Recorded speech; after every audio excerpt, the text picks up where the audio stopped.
and a daughter-in-law who she just adores.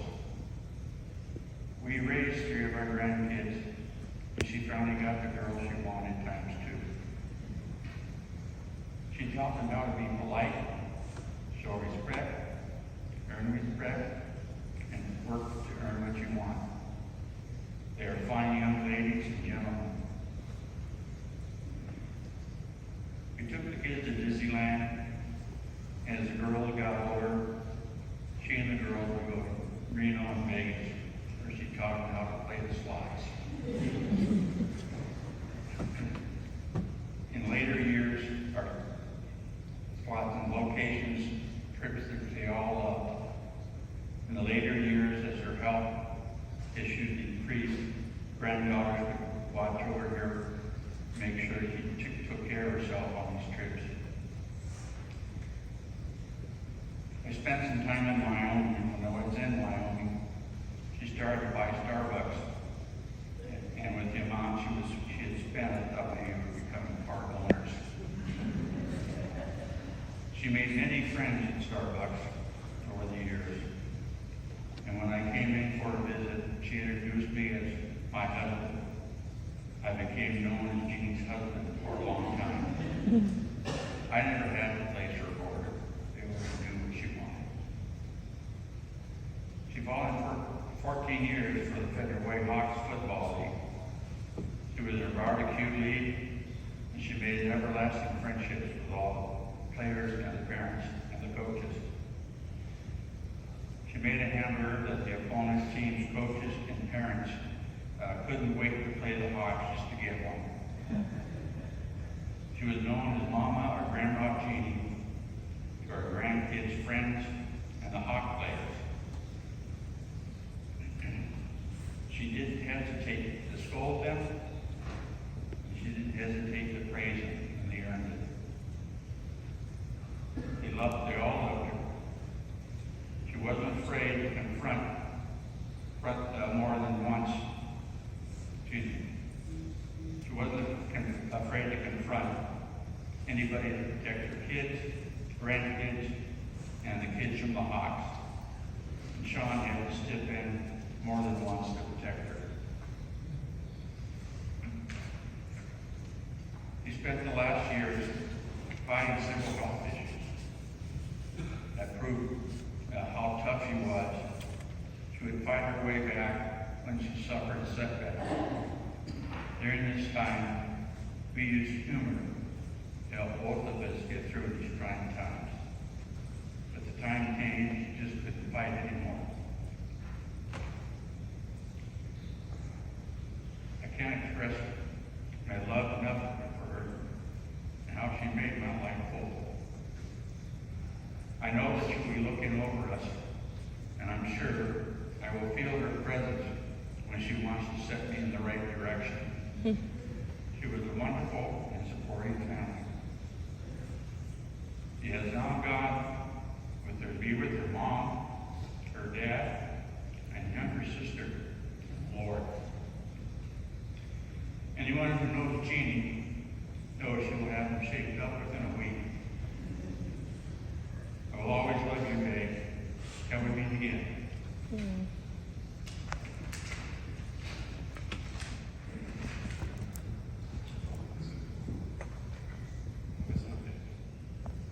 My name is Sean.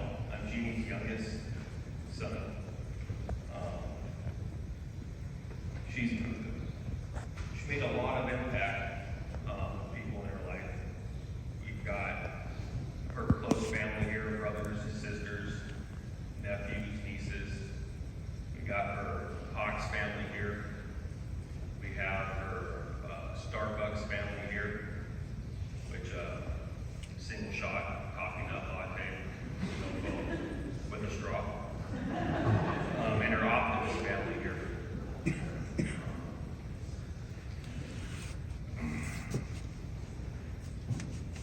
On the day of my mother's passing, I got the phone call in the morning, went to my parents' house, and there were still some first responders there, and I went in there, and I paid no attention to them. I went straight into my parents' room where my mother lay.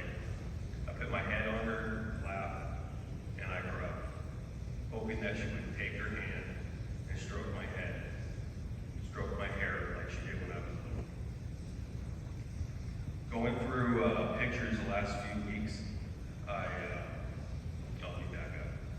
So after I regained my composure, I went out into the living room and I sat down.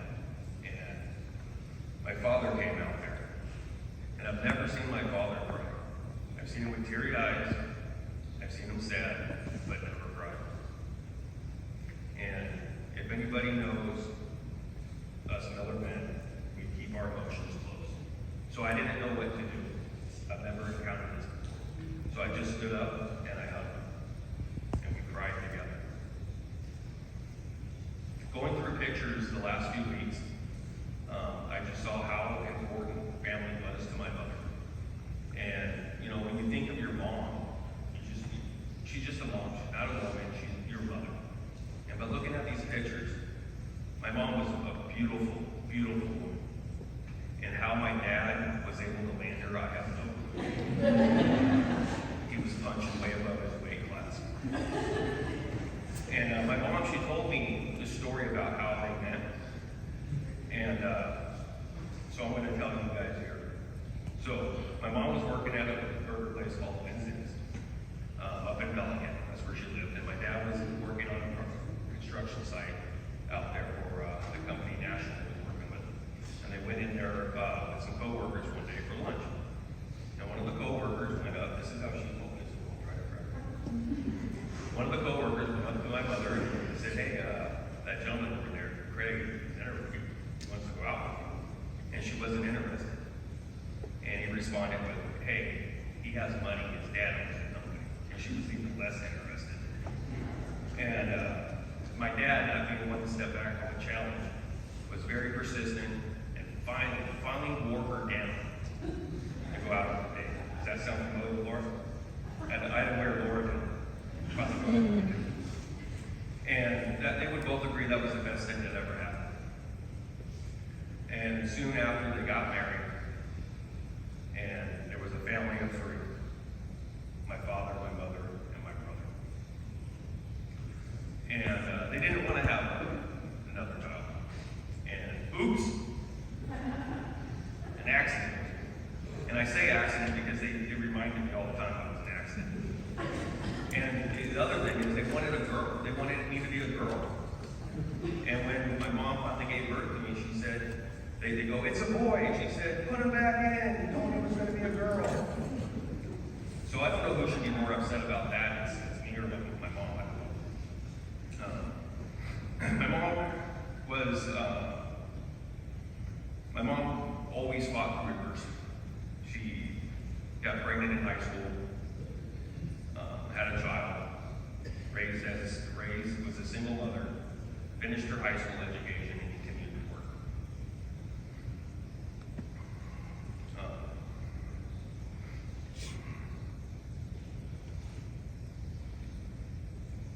One of my earliest memories of my mother is when I was about 3 or 4 years old. I fell into the septic tank in the backyard of the house, which it wasn't full, but I think that's why she calls me a little shit. I remember yelling for my mom, and she came out and took me into the house, wrapped me up in my favorite blanket, and held me in her arms. When I was younger, my brother and I would fight and make all the kids, make all kinds of ruckus. And my dad would just turn up the TV and say nothing until our mom started yelling at us. Then you can hear my dad from the living room yell, "Stop it!" Not because he wanted us to stop, just because he wanted my mom to stop yelling. My mother loved her children and would do anything for us. She was always there for us growing up. You think your parents are mean and only want to use you as slave labor, but that's not true. They're strict, teaching you responsibility, and raise you to be a good adult, even if you don't realize it until later in life. When I was 6 years old, my dad took a job in California, and my mother, brother, and I stayed in Washington. My mom had to be both mom and dad, and she did an amazing job. I'm sure my brother and I did not make it easy, but you could never tell. Once the school year was over, we moved up to Bellingham and lived with my grandmother while my dad was still working in California. My second grade class took a field trip to the local high school where we went and watched them play. But on the way back, we all stopped at Vincennes, which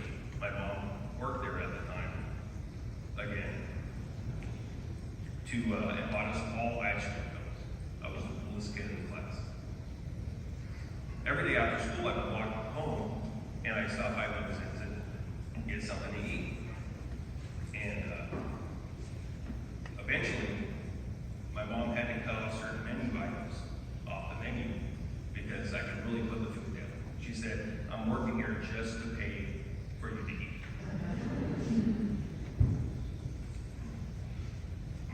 When my mother became a grandmother for the first time, it was like a new life breathed into her.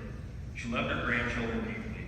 When Courtney and Shelby, her twin granddaughters, lived with my parents from the age of 12 to 19, along with Thomas, she switched from grandma mode to mother mode, which, if you're a grandparent, you know that there's a difference. During that time, she gained more appreciation for me because she said girls are way more difficult than boys. She was so excited to build that special bond with Courtney and Shelby, the bond that she wanted with a daughter of her own, taking a trip to Disneyland when they were young, going to Las Vegas and Reno when they were older. Matter of fact, they just went to Reno last March. Those were some of her most prized memories. I dragged my mother into spending the last 14, 15 years volunteering for the Funaway Hawks as the barbecue director. She became known as Grandma Jeannie, Grandma or Mama Jeannie, to both kids and parents. She helped kids with registration fees, look in on them after they were done with youth football. Despite her declining health, she volunteered and worked the front gate at home games. She treated those kids like they were her own grandchildren, even keeping them home. My mom was a bit of a troublemaker with her independence. For example, with the Hawks, she wanted to add a variety of burgers, get a flat top griddle, and a condiment station so she could make her burgers. And the franchise president, Mike Barnhart, known as Marty, said, "That's too expensive." She went ahead and spent her own money and did it anyways. Since she was determined to bring her touch onto everything she did. The Hawks Deluxe Burger became a hit, which was her take on the Vincent's Deluxe Burger. Another example, when Brian, one of my best friends who passed a few years ago, was getting married, my mom catered his reception. He wanted salmon with lemon, but my mom wanted to do salmon with brown sugar. So she spent her own money, made the salmon with brown sugar and the salmon with lemon. And the more people preferred her salmon, and she loved that fact. She was known as White Grandma to some of my Samoan players, White Mom to my best friend Mitchell, Mom 2.0 to my girlfriend. She was born into a large family and added as much to it as possible. Maybe one thing my mom loved more than her family was Dr. Pepper. She loved Dr. Pepper. And if you own stock in Dr. Pepper, sell it immediately because they just lost a big market share. She would always have a Dr. Pepper at her side, and you'd never see one without her. I will always remember her saying, "Can you give me my Dr. Pepper?" My brother David moved back up to Washington to help out with my mother. He told me before he moved that he wanted to give back for everything that she'd done for him. And she's done a lot for us, so he really had his work cut out for him. I am grateful to have been with my mom the day before her passing. My father made his first Christmas dinner ever in my lifetime, and he brought me.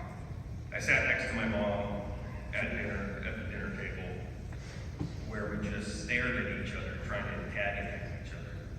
For fun, of course. Watched her open gifts, watched her watch her children and grandchildren open gifts. She smiled and laughed, and before I told her I loved her, before I left, I told her I loved her, and I kissed her on the forehead. I rubbed her hair, which I did often because it annoyed her, and she would typically respond with, "Don't, I'm not a dog." I know she is in heaven right now playing slots with her mother Ann and her sister Carol, taking care of her father Anthony, and yelling at my friend Brian to behave. My mother is still with us because of her impact on us. My brother has her impulsiveness. I have her ability to be a smart ass. Shelby with her we're gonna do it my way mentality. Courtney with her ability not to take crap from anyone, and Thomas with his softness and compassion. I tell Laura every day, "You're just like my mother." I used to tell her that to get get under her skin, but now I say it as a term of endearment. She mellowed out my dad by never backing down from him, and he finally just gave in and accepted.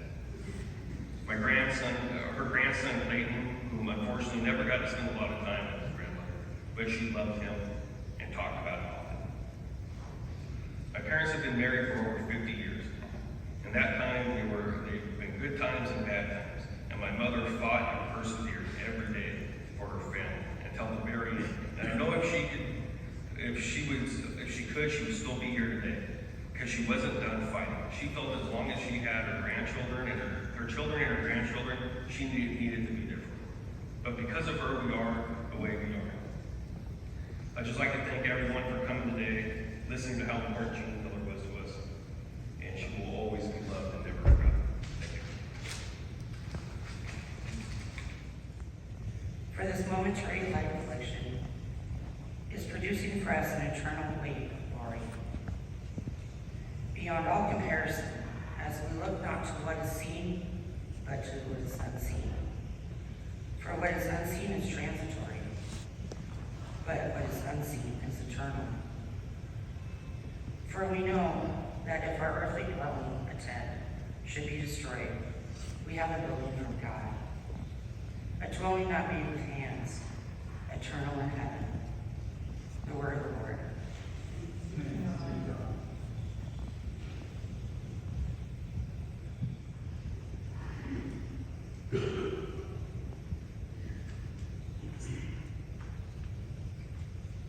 The Lord is my shepherd, there is nothing I shall want.